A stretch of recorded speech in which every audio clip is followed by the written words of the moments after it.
साई राम बच्चों, कैसे हो? आशा करती हूँ आप सभी अपने अपने घरों में सुरक्षित होंगे और स्वस्थ होंगे। देखो बच्चों, आज का हमारा टॉपिक है हिंदी व्याकरण का लेसन नंबर 21 अनुच्छेद लेखन। इसके बारे में मैं आपको पहले भी समझा चुकी हूँ कि अनुच्छेद लेखन क्या होता है। Paragraph writing.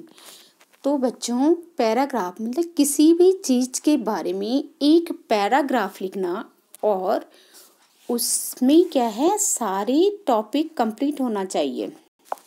किसी भी विषय पर क्या है, एक पैराग्राफ लिखना है, लेकिन वो पैराग्राफ कैसे हो कि जिससे हमें उसका पूरा सार मालूम हो जाए कि वो क्या चीज़ है और क्या उसकी विशेषताएं, यानी उसको शॉर्ट में उसके बारे में सब कुछ लिखना ही अनुच्छेद लेखन है।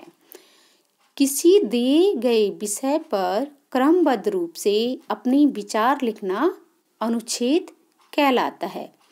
अनुच्छेद लेखन द्वारा विद्यार्थी की काल्पनिक कल्पना शक्ति, रचनात्मकता, शब्द भंडार तथा मौलिकता का विकास होता है।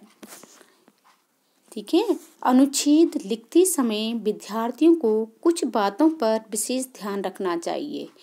अब आप अनुच्छेद लिखते हो तो उसके क्या नियम होने चाहिए, तो ये है, आपको क्या नियम है आपके, जैसे पहला है, सर्वप्रथम दिए गए विषय पर सोचना चाहिए।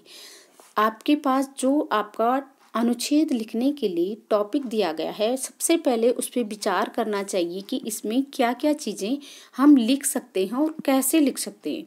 तो इसलिए सर्वप्रथम उस विषय पे आपको सोचना चाहिए। फिर दूसरा, विचारों को व्यवस्थित करना चाहिए। अब आप सोचते हो कि मेरे को क्या क्या करना है, लेकिन हमारे पास क्या है, कुछ विचार आगे पीछे होते हैं, तो पहले हमें उनको व्यवस्थित ढंग से, कि पहले हम कौन सी लाइन या कौन सा विचार जो आपके मन में आया है कि उसको कौन सी चीज़ हम पहले लिखें और कौन सी बाद में, तो इस पे हमको व्यवस्थित यानी उसको क्रमबद्ध ढंग से रखना चाहिए, सोचना चाहिए। फिर वाक्य स्पष्ट तथा छोटे होने चाहिए। जो हमारे जो सेंटेंस होते हैं अनुच्छेद लिखने में, इसमें कम से कम 12 या 13 सेंटेंस हम लिखते हैं। इससे अधिक भी हम नहीं लिखते हैं, लेकिन 12 और 13 सेंटेंस से कम भी हम अनुच्छेद में नहीं लिखते। तो आपको ये ध्यान रखना चाहिए कि जो आपका वाक्य है, सेंटेंस है, वो क्या हो, स्पष्ट हो और छोटे हो। ज़्यादा लंबे, जब हम अपना वाक्य ज़्यादा लंबे बनाते हैं तो उसमें हम कंफ्यूज हो जाते हैं कि हम क्या लिखना चाहते हैं और क्या लिख रहे हैं, तो इसमें हमें कंफ्यूजन हो जाती है। तो इसलिए ज़्यादातर आपको क्या करना है कि वाक्य जो होंगे वो छोटे और स्पष्ट हों, ताकि पढ़ने वाले को वो आसानी से समझ में आ सके। फिर है, भाषा सरल, प्रभावपूर्ण तथा प्रभावशाली होनी चाहिए। जो आपकी लिखने की भाषा है वो सरल, उसमें मतलब बहुत कठिन शब्दों का प्रयोग नहीं करना चाहिए। आप जहाँ तक हो अपने सरल से शब्दों में उनको लिखिए, अनुच्छेद को लिखना चाहिए। और प्रभावशाली मतलब ऐसे शब्द हो जिसका पढ़ने वाले पर एक प्रभाव पड़े, इफेक्ट पड़े, तो ऐसे आपको शब्द लिखने चाहिए। मुहावरे, दोहों अथवा कविता की पंक्तियों का यथासंभव प्रयोग करना चाहिए। अगर आवश्यकता हो तो मुहावरे वगैरह का भी हम उसमें प्रयोग कर सकते हैं। फिर है, मूल विषय से भटकना नहीं चाहिए। आपका जो टॉपिक है आपको उसी में ही अनुच्छेद लिखना है, ना कि उससे हट के हम लिखना, मतलब टॉपिक कुछ और बताया जा रहा है और आप कहीं से कहीं दूसरे टॉपिक पे पहुंच गए, तो वो नहीं होना चाहिए। आप जिस टॉपिक में आपको दिया गया है उसी में आपको लिखना है। अंत प्रभावशाली होना चाहिए। और लास्ट में क्या है, प्रभावपूर्ण, जो आपका अनुच्छेद है वो प्रभावपूर्ण होना चाहिए। तो बच्चों, मैंने आपको 2 अनुच्छेद, एक तो पुस्तकालय और एक वसंत ऋतु, ये हॉलीडे होमवर्क भी दिया था आपको। ये आपको करने के लिए। तो पुस्तकालय में तो मैंने यहीं से आपको बोला था, ये उतार लीजिए। संकेत बिंदु दे रखें, ज्ञान का भंडार, पुस्तकों की आवश्यकता, तरह तरह की पुस्तकें, विद्यार्थियों का कर्तव्य। तो ये आपका पुस्तकालय पर देखो इन्होंने कितने अच्छे ढंग से आपको इसमें लिख के दिया है। पुस्तकें ज्ञान का भंडार होती हैं, विद्यार्थी का पुस्तकों से गहरा संबंध है, जीवन में प्रगति करने के लिए पुस्तकालय बहुत उपयोगी होते हैं। इसी कारण हर विद्यालय में एक पुस्तकालय अवश्य होता है। हमारे विद्यालय में भी एक पुस्तकालय है जहां अनेक भाषाओं की तथा हर विषय की पुस्तकें उपलब्ध हैं। हमारे विद्यालय में पुस्तकें अलग अलग विषयों के अनुसार अलग अलग अलमारियों में रखी गई हैं। किसी भी विषय के बारे में कुछ जानना हो तो हम पुस्तकालय में जाकर उनके बारे में जानकारी ले सकते हैं। हमारे लिए हर विषय की पुस्तक खरीदना संभव नहीं होता है, पर पुस्तकालय जाकर अपने ज्ञान की वृद्धि कर सकते हैं। पुस्तकालय में पुस्तकों के अतिरिक्त पत्र पत्रिकाएं तथा समाचार पत्र भी पढ़ सकते हैं। विद्यार्थियों का यह कर्तव्य है कि वह पुस्तकालय में शांति रखें तथा पुस्तकें पढ़ने के उपरांत उन्हें यथा स्थान पर रख दें तथा पुस्तकें गंदी ना करें। पुस्तकालय के नियमों का पालन करें। तो ये था आपका पुस्तकालय पर। तो आपको ये तो आपने पहले भी अपनी नोटबुक में लिख दिया होगा, पुस्तकालय और बसंत ऋतु मैंने पहले भी दी थी।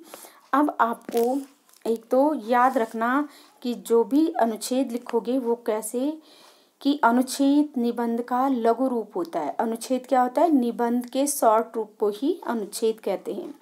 अनुच्छेद अपने आप में पूर्ण और सार्थक होता है, यानी वो अधूरा नहीं होता, उससे अपने आप में वो पूर्ण होता है कि हम उससे पढ़कर समझ जाते हैं कि इसमें क्या लिखा है, क्या मतलब इसकी सार क्या है। मैंने पहले भी बोला था आपको कि शॉर्ट नोट में ही हमें सारा उसका सार पता चल जाता है। उसे डिटेल में ना लिखे हम शॉर्ट में ही उसमें ऐसी बातें लिख देते हैं कि हमें पूरा उसके बारे में जानकारी हो जाती है। फिर है अनुच्छेद में किसी विषय पर अत्यंत संक्षिप्त में अपने विचार प्रकट करने होते हैं। किसी भी विषय में शॉर्ट में सारे अपने विचार रखने होते हैं। इसके सभी वाक्यों का एक दूसरे से संबंध होना चाहिए। जो वाक्य लिख रहे हैं उनको आपस में व्यवस्थित क्रम बताया था, व्यवस्थित क्रम में होना चाहिए। विचारों को क्रमबद्ध रूप से लिखना चाहिए। अनुच्छेद की भाषा सरल, सुबोध एवं प्रभावपूर्ण होनी चाहिए। ये आप ध्यान रखोगे। फिर है आपका देखो, बाकी तो आप इस समय आप ये वाला जो क्वेश्चन, बाकी जो आपकी एक्सरसाइज है आप स्वयं कीजिए। उसमें एक दो चीजें दे रखी हैं आपकी बुक में। एक दे रखा है, पहला प्रश्न है, इन प्रश्नों के आधार पर शीर्षक जब मैंने पहली बार चाय बनाई पर एक अनुच्छेद लिखी। तो आपके पास कुछ क्वेश्चन दे रखे हैं, उस दिन मेरे मन में चाय बनाने की इच्छा क्यों हुई। तो आप उस इच्छा को क्यों हुई, जैसे सर्दी हो रही थी, मुझे बहुत ठंड लग रही थी, तो मैंने सोचा, मेरे मन में इच्छा हुई कि क्यों ना मैं भी आज चाय बना लूं। या इस तरह से मेरी बात सुनकर माँ ने क्या कहा, तो आपकी माँ उसे मतलब वो करती, प्रोत्साहन करती है, क्या करती है। इस तरह से आप इन क्वेश्चनों के आंसर के आधार पर आप अपना अनुच्छेद तैयार कर सकते हो। फिर आपका दूसरा क्वेश्चन है, इसको आप मैंने यहाँ पर आपको लिख के दे दिया है और आप इसको नोटबुक में भी करना, क्योंकि एग्जाम में आपके पास ये वाला अनुच्छेद आ सकता है। इन प्रश्नों के आधार पर शीर्षक व्यायाम का महत्व पर एक अनुच्छेद लिखिए। यानी आपका जो अनुच्छेद का शीर्षक या टॉपिक है वो है व्यायाम का महत्व। तो इसमें भी कुछ क्वेश्चन दे रखे हैं, उसी के आधार पर आप अपना अनुच्छेद कर सकते हैं। तो ऐसे ही आप पहले वाले क्वेश्चन को भी सॉल्व कर सकते हैं जैसे यहाँ पर किया गया। देखो, पहला क्वेश्चन है, व्यायाम किस समय करना चाहिए। तो आपको पहले भूमिका देनी चाहिए कि कैसे अच्छे स्वास्थ्य के लिए तन और मन दोनों को व्यायाम की जरूरत होती है, अतः रोज प्रातःकाल व शाम को व्यायाम करना चाहिए। तो आपका क्वेश्चन का आंसर भी हो गया और आपकी अनुच्छेद की भूमिका भी हो गई। दूसरा है, व्यायाम क्यों करना चाहिए। तो शरीर को निरोग एवं सुदृढ़ बनाने के लिए व्यायाम जरूरी है। हमें फिर तीसरा है व्यायाम करने का स्थान कैसा होना चाहिए। तो व्यायाम करने हमेशा व्यायाम खुली व स्वच्छ हवा में करना चाहिए। फिर है आवश्यकता से अधिक व्यायाम करने से क्या होता है। तो अब इसका आंसर आपको लिखना है। तो कैसे लिखोगे, आपने तो ये लिख दिया, हमेशा व्यायाम खुली व स्वच्छ हवा में करना चाहिए। व्यायाम करने से हमारा तन और मन दोनों ही मजबूत होते हैं। इससे शरीर में चुस्ती, स्फूर्ति तथा शक्ति आती है। पसीना निकलने से अंदर से मल बाहर निकल जाते हैं, हड्डियां मजबूत होती हैं, शरीर हल्का फुल्का व बन जाता है, पाचन क्रिया तेज हो जाती है। लेकिन यहाँ पे से अधिक भी व्यायाम नहीं करना चाहिए, लेकिन जरूरत से भी अधिक व्यायाम नहीं करना चाहिए। आवश्यकता से अधिक व्यायाम करने से हमें थकावट हो सकती है और उससे क्या है, कभी कभी शरीर को नुकसान भी हो सकता है। तो इसलिए क्या है, आवश्यकता से अधिक व्यायाम भी नहीं करना चाहिए। तो इस तरह से आप क्या करोगे, ये अनुच्छेद लेखन को पूरा करोगे। तो आपको ये करना है और दूसरा जो पहला क्वेश्चन है वो आपको अपनी बुक में फिल करना है, तो वो आप स्वयं से कीजिए। तो इस तरह से आप अपने क्वेश्चनों का आंसर के आधार पर भी, तो आप याद रखना व्यायाम का महत्व आपका एग्जाम में आ सकता है, तो इसलिए आप इसको तैयार रखना। पुस्तकालय, व्यायाम का महत्व और एक वो है बसंत ऋतु, ये 3 मैंने आपको करा दी हैं, तो आप इसको तैयार रखना। तो आज के लिए धन्यवाद, फिर मिलते हैं नई वीडियो के साथ।